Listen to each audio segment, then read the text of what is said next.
नमस्कार, मैं योगेश राणा। राहुल गांधी गौतम अडानी के जरिए 2024 की लड़ाई को साधना चाहते हैं, लेकिन भाजपा और दूसरे राजनीतिक दल किसी और कहानी को ही रचने में लगे हुए हैं। आप ध्यान दीजिए, दिल्ली के रामलीला मैदान में जमीयत उलेमा ए हिंद का 34वां सत्र चल रहा है।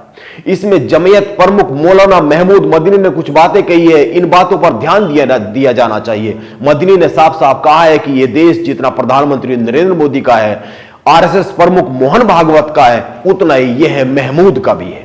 ना 1 इंच ज्यादा और ना 1 इंच कम।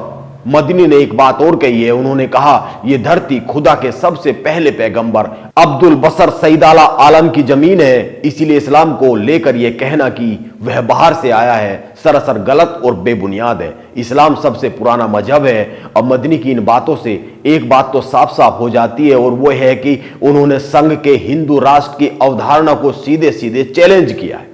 जमीयत उलेमा ए हिंद मुसलमानों का सबसे पुराना संगठन है और सबसे बड़ा संगठन है। यह 100 साल से भी ज्यादा पुराना संगठन है। इस संगठन ने केंद्र की मोदी सरकार को चेताया है। मदनी ने साफ साफ कहा है, दिल्ली में रामलीला मैदान से वह समान नागरिक संहिता का विचार छोड़ दे। अगर इसे लागू किया गया तो यह ठीक नहीं होगा।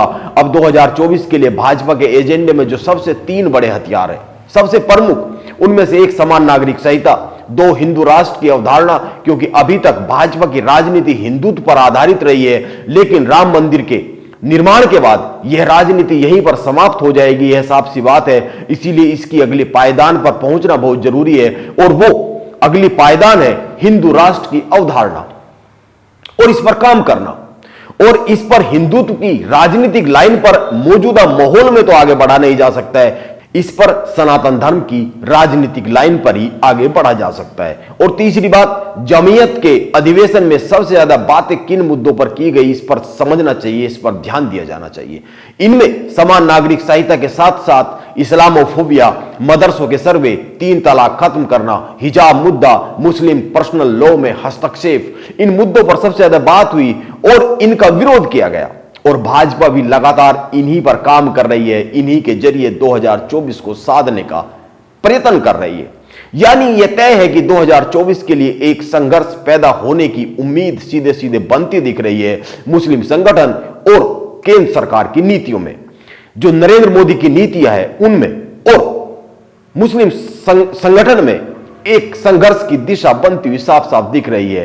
राहुल गांधी, अखिलेश यादव, नीतीश कुमार, शरद पवार आदि ये जो विपक्ष के नेता है, ये जो क्षेत्रीय पार्टियां है, ये जो कांग्रेस है, ये सब चाहते हैं कि चुनाव जातिवाद पर हो और क्षेत्रवाद पर हो। हालांकि बात विकास की जाती है, लेकिन विकास के मुद्दों पर चुनाव ना भाजपा चाहती है, ना कांग्रेस चाहती है, कोई भी दल नहीं चाहता है, क्योंकि यह मुद्दा बनता ही नहीं है।